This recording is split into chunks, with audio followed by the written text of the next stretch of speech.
দেখো ওরা কত চালাক। হাঁড়িটা আগে নিচে দেওয়া ছিল, সে হাঁড়িটার মধ্যে ও শুধু উঠেই বসতো, আর কিছু করতো না। এখন ভেতরে চুপি চুপি ঢুকছে, ঢুকে যে ছোবড়ার সে ইয়েগুলো সুতো মতো থাকে না, যেগুলো দিয়ে আমরা জালে, ওগুলোই হবে, আমি ঠিক বুঝতে পারছি না অ্যাকচুয়ালি কী জিনিস। ওগুলোকে মুখে করে করে তুলছে। কি চালাক দেখো। তুলে কি করছিল, একটুখানি আগে ওর পিছনে লাগিয়ে দিচ্ছিল। ওকে ময়ূর বানানোর ইচ্ছা, ওকে সাজাচ্ছে, ভাবো তুমি। এত চালাক। এখন আর বদমাশি করছে না, যে দেখে ফেলেছি। একটু আগে দেখেছি বলে আমি আসলাম ভিডিওটা করতে। খুব চালাক হয়েছে। ওই দেখো, ওই দেখো, আবার ঢোকার চেষ্টা করছে।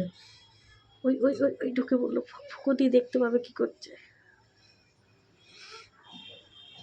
পাচ্ছ দেখতে, দেখা, দাঁড়া দাঁড়া, দেখাচ্ছে, ওই দেখো, ওই দেখো, ওর মুখে আছে, দেখতে পাবে। দেখে ফেলেছি, দেখে ফেলেছি, একজনকে দেখে ফেলেছি।